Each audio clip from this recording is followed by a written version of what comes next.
ವೀಕ್ಷಕರೇ, ಸುಹಾಸಿನಿ ಕಾರ್ಯಕ್ರಮಕ್ಕೆ ಸ್ವಾಗತ. ಎಲ್ಲೆಲ್ಲೂ ಭರ್ಜರಿಯಾಗಿ ದೀಪಾವಳಿ ಆಚರಣೆ ಮಾಡಲಾಗ್ತಾ ಇದೆ. ಈಗಾಗಲೇ ಸುಹಾಸಿನಿಯಲ್ಲಿ ನರಕ ಚತುರ್ದಶಿ ಬಗ್ಗೆ ತಿಳ್ಕೊಂಡಿದ್ದೀರಾ. ಬಲಿಪಾಡ್ಯಮಿ ಬಗ್ಗೆ ಇವತ್ತಿನ ಸುಹಾಸಿನಿ ಬೆಳಚಲತೆ. Once again welcome to the show. ನಾನು ಭಾವನಾ.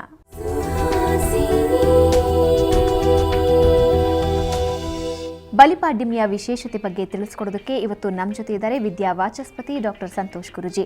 ಗುರುಜಿ, ಕಾರ್ಯಕ್ರಮಕ್ಕೆ ಸ್ವಾಗತ. ಈಗಾಗಲೇ ಎಲ್ಲರೂ ದೀಪಾವಳಿ ಹಬ್ಬ ಆಚರಣೆ ಮಾಡಿದ್ರು, ಕಾರ್ತಿಕ ಮಾಸ ಕೂಡ ಆರಂಭ ಆಗೋಯಿತು. ಆದರೆ ಈ ಆಚರಣೆ ಸಂದರ್ಭದಲ್ಲಿ ಬಲಿಪಾಡ್ಯಮಿ ಅಂತ ಎಲ್ಲರೂ ಆಚರಿಸ್ತಾರೆ. ಆದರೆ ಯಾವ ಕಾರಣಕ್ಕೆ ಈ ಒಂದು ಹಬ್ಬ ಉಂಟಾಯಿತು, ಯಾವ ಹಿನ್ನೆಲೆ ಇದೆ ಅಂತ ಸಾಕಷ್ಟು ಜನರಿಗೆ ಗೊತ್ತಿರಲ್ಲ. ಇದ್ರ ಬಗ್ಗೆ ತಿಳಿಸ್ಕೊಡಿ. ಇದು ದೀಪಾವಳಿ ಅನ್ನುವಂಥ ಈ ಹಬ್ಬ 3 ದಿವಸಗಳ ಕಾಲ ನಾವೇನು ಆಚರಿಸ್ತೀವಿ. ಒಂದು ನರಕಾಸುರನಿಗೆ ಸಂಬಂಧಪಟ್ಟಿರ್ತಕ್ಕಂಥ ಕಥೆ, ಇನ್ನೊಂದು ಮಹಾಲಕ್ಷ್ಮಿಗೆ ಸಂಬಂಧಪಟ್ಟಿರ್ತಕ್ಕಂಥ ಕಥೆ, ಜೊತೆಯಲ್ಲಿ ಬಲೀಂದ್ರನಿಗೆ ಸಂಬಂಧಪಟ್ಟಿರ್ತಕ್ಕಂಥ ಒಂದು ಕತೆ. ಇವೆಲ್ಲವೂ ಸಹ ಒಟ್ಟೊಟ್ಟಿಗೆ ಹತ್ರ ದಿನಗಳಲ್ಲಿ ಆದದ್ದಾದರೂ ನಡೆದದ್ದು ಮಾತ್ರ ಬೇರೆ ಬೇರೆ ಸಂದರ್ಭಗಳಲ್ಲಿ. ಬೇರೆ ಬೇರೆ ಸಂದರ್ಭ ಇದ್ರೂ ಸಹ ಮೋಕ್ಷ ಕಂಡಿರ್ತಕ್ಕಂಥ ಸಂದರ್ಭ, ಲಕ್ಷ್ಮಿ ಬಂದ ಶುಭ ಸೂಚನೆಯ ಸಂದರ್ಭ. ಆದ್ದರಿಂದ 3 ದಿನಗಳನ್ನು ನಾವು ಆಚರಣೆ ಮಾಡ್ತಾ ಇದ್ದೇವೆ ಇವತ್ತಿನ ದಿವಸಕ್ಕೆ. ಈ ನರಕಾಸುರನ ಕಥೆ ಆಯಿತು, ಲಕ್ಷ್ಮಿದಾಯಿತು. ನಂತರ ಬಲೀಂದ್ರನ ಈ ಕಥೆಯಲ್ಲಿ ನಾವು ನೋಡಬೇಕಾದ್ರೆ, ಬಲಿ ಚಕ್ರವರ್ತಿ ಬೇರೆ ಅಸುರ ರೀತಿಯಲ್ಲ. ಬೇರೆ ಅಸುರರೆಲ್ಲರೂ ಸಹ ತನ್ನ ಭುಜಬಲದಿಂದ, ಪರಾಕ್ರಮದಿಂದ, ತಪಸ್ಸಿನಿಂದ ತಾನು ಸ್ವರ್ಗವನ್ನೇ ಗೆದ್ದು ಸಂಪೂರ್ಣವಾಗಿ ತ್ರಿಲೋಕವನ್ನು ಸಹ ಆಳಲಿಕ್ಕೆ ಅಂತ ಹೊರಟಂಥವ್ರು. ಆನಂತರ ನಾರಾಯಣನಿಂದಲೋ ದೇವಿಯಿಂದನೋ ಸಂಹಾರ ಆದಂಥವ್ರು. ಆದರೆ ಬಲಿ 1000 ಯಾಗಗಳನ್ನು ಮಾಡಿದ. ಅದು ಶುಕ್ರಾಚಾರ್ಯರು ಹೀಗೆ ಹೇಳಿಕೊಟ್ರು, ಸಾಕು ಎಲ್ಲರೂ ಪರಾಕ್ರಮದಿಂದ ಹೋಗಿದ್ರೆ ಯಾರೂ ಸಹ ಉಳಿಲಿಕ್ಕೆ ಸಾಧ್ಯ ಇಲ್ಲ, ನಾರಾಯಣನಿಂದ ನೀವು ಗೆಲ್ಲಲಿಕ್ಕೆ ಸಾಧ್ಯವೇ ಇಲ್ಲ. ಯಾಕೆಂತಂದರೆ ಶ್ರೀಹರಿ ಅಷ್ಟು ಒಂದು ಚಾಣಾಕ್ಷತನದಿಂದ ನಿಮ್ಮನ್ನು ಕೊಂದುಬಿಡ್ತಾನೆ. ಆದರೆ ಧರ್ಮದಿಂದಲೇ ನೀವು ನಡ್ಕೊಂಡು, ಧರ್ಮದ ತಳಹದಿಯಲ್ಲೇ ನೀವು ಮುಂದುವರೆದರೆ, ತಪಸ್ಸಿನಿಂದಲೇ ನೀವು ಗೆಲುವನ್ನು ಸಾಧಿಸಿದರೆ, ಈ ಯಜ್ಞ ಯಾಗಾದಿಗಳಿಂದಲೇ ನೀವು ಐಶ್ವರ್ಯ, ಸಂಪತ್ತು, ಪದವಿಯನ್ನು ಗಿಟ್ಟಿಸ್ಕೊಂಡ್ರೆ ಯಾವ ಭಗವಂತನೂ ಏನು ಮಾಡಲಿಕ್ಕೆ ಸಾಧ್ಯವೇ ಇಲ್ಲ ಅಲ್ವಾ. ಭಗವಂತನ ಪ್ರೀತಿಯನ್ನು ಮೊದಲು ಗೆಲ್ಲು, ಆನಂತರ ನೀನು ಈ ಲೋಕಗಳನ್ನು ಗೆಲ್ಲು ಅಂತೇಳಿ ಶುಕ್ರಾಚಾರ್ಯರು ಹೇಳಿಕೊಟ್ಟಿದ್ದಕ್ಕೆ ಇವನು ಒಪ್ಕೊಂಡ. ಯಜ್ಞ ಯಾಗಾದಿಗಳನ್ನು ಮಾಡಿ ತಾನು ಅದರೊಳಗೂ ಸಮುದ್ರ ಮಂಥನ ಮಾಡಬೇಕಾದ್ರೆ ತನ್ನದೇ ಪಾತ್ರ ಮುಖ್ಯ ಆಗಿತ್ತು. ಈ ಕಡೆ ಅಸುರರು, ಆ ಕಡೆ ದೇವತೆಗಳು. ಸುರಾಸುರರು ಸಮುದ್ರ ಮಂಥನ ಮಾಡಿದಾಗ ಈ ಲಕ್ಷ್ಮಿ ಆವಿರ್ಭವಿಸಿದ್ಲು. ಕಾಮಧೇನು ಬಂತು, ಐರಾವತ ಬಂತು, ಉಚ್ಚೈಶ್ರವಸ್ಸು ಅನ್ನುವಂತಹ ಕುದುರೆ ಬಂತು, ನವರತ್ನಗಳು, ಕೌಸ್ತುಭ ಮಣಿ ಬಂತು. ಇದೆಲ್ಲವೂ ಅಲ್ಲದೆ ಎಷ್ಟೋ ಗಿಡಮೂಲಿಕೆಗಳು ಆಯುರ್ವೇದ ಔಷಧಗಳಿಂದ ಹೆಸರಿನಲ್ಲಿ ಹೊರಗೆ ಬಿತ್ತು. ಪ್ರಪಂಚದಲ್ಲಿ ಔಷಧಗಳು ಅಂತ ಹೊರಗೆ ಬಂದದ್ದು ಈ ಸಮುದ್ರ ಮಂಥನ ಕಾಲದಲ್ಲಿ. ಇಷ್ಟೆಲ್ಲ ಬರಲಿಕ್ಕೆ ಕಾರಣನಾದಂಥವನು ಯಾರು? ಅಸುರರಲ್ಲಿ ಈ ಬಲಿಚಕ್ರವರ್ತಿಯೇ. ಇಂತಹ ಒಂದು ಒಳ್ಳೆಯ ಚಕ್ರವರ್ತಿಯನ್ನು ಎಷ್ಟು ಚಕ್ರಗಳಿಗೆ, ಅಂದರೆ ಯಾವ ಥರದ ಚಕ್ರ ಅಂತನ್ನುವಾಗ ಸಂಪೂರ್ಣ ಲೋಕಗಳು, ತ್ರಿಲೋಕಗಳಿಗೂ ಸಹ ಈತನೇ ಚಕ್ರವರ್ತಿ ಆಗಿರಬೇಕು, ಈತನೇ ಇಂದ್ರನಾಗಬೇಕು ಅನ್ನುವಂಥದ್ದೊಂದು ಇಚ್ಛೆ ಇದ್ದದ್ರಿಂದ ಈ ಶುಕ್ರಾಚಾರ್ಯರು ಇದನ್ನು ಪೂಜೆಯನ್ನು ಮಾಡಿಸಿದರು. ಮಾಡ್ದ, ಯಜ್ಞ ಯಾಗಾದಿಗಳನ್ನು ಮಾಡ್ದ.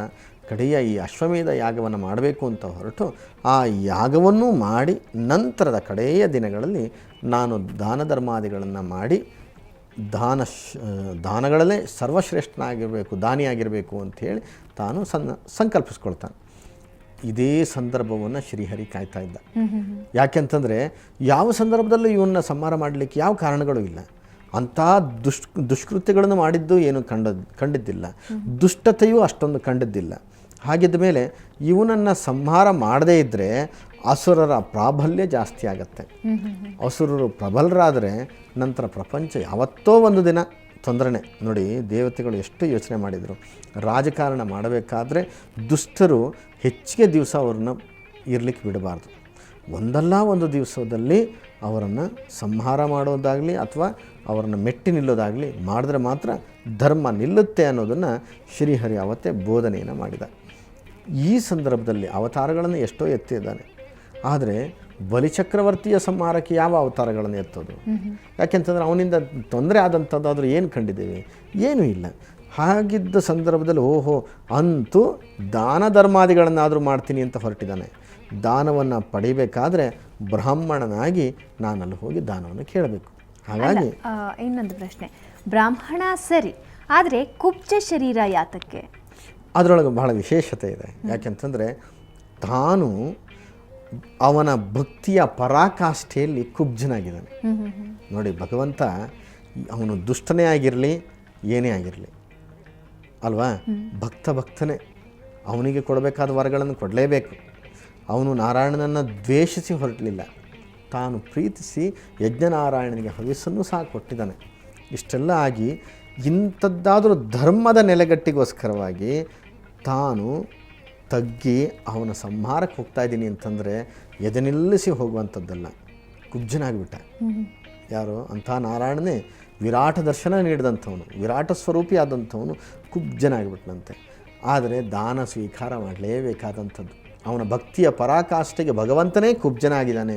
ಇದರ ಅರ್ಥ ಏನು ಅಂತಂದರೆ, ನಮ್ಮಲ್ಲಿ ಒಂದು ನಿಯತ್ತು ಅಂತಿದ್ದರೆ, ಧರ್ಮ ಅಂತಿದ್ದರೆ, ಅನುಷ್ಠಾನ ಅಂತಿದ್ದರೆ, ಬೇರೆ ವೈಯಕ್ತಿಕ ವಿಚಾರದಲ್ಲಿ ನಾವು ಎಷ್ಟೇ ದುಷ್ಟರಾಗಿರಲಿ ಏನೇ ಆಗಿರಲಿ, ಆದರೆ ಪ್ರಪಂಚಕ್ಕೆ ದುಷ್ಟರಾಗದೇ ಇದ್ದರೆ, ಬೇರೆಯವರಿಗೆ ನಾವು ಒಳ್ಳೆಯದನ್ನೇ ನಾವು ಬಯಸ್ತಾ ಬಂದರೆ, ನಾನು ಆಸೆ ಪಟ್ಟದ್ದು ತಪ್ಪಲ್ಲ, ನಾನು ಏನು ಬೇಕಾದ್ರೂ ಆಸೆ ಪಡ್ಬೋದು, ಯಾವುದನ್ನೇ ನನಗೆ ಅದು ಬೇಕು, ಆದರೆ ಪರರಿಗೆ ಮೂರನೇವರಿಗೆ ಅದರಿಂದ ತೊಂದರೆ ಇಲ್ಲ, ನನಗೆ ಬೇಕು, ನನಗೆ ಭಗವಂತನಿಗೆ ಸಂಬಂಧ.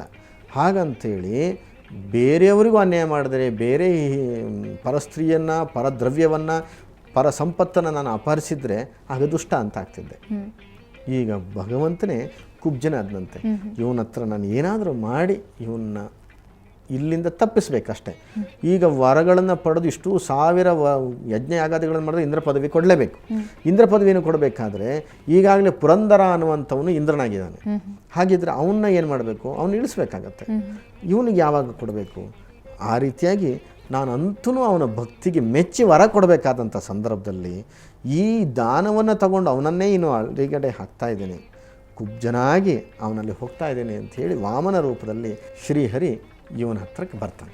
ಓಕೆ, ಇದ್ರ ಬಗ್ಗೆ ಇನ್ನಷ್ಟು ಮಾತಾಡೋಣ. ವೀಕ್ಷಕರೇ, ಬಲಿಪಾಡ್ಯಮಿಯ ವಿಶೇಷದ ಬಗ್ಗೆ ಇನ್ನಷ್ಟು ಮಾಹಿತಿ ಇದೆ. ಅದಕ್ಕೂ ಮುಂಚೆ ಒಂದು ಚಿಕ್ಕ ಬ್ರೇಕ್ ತಗೊಳ್ಳಿ.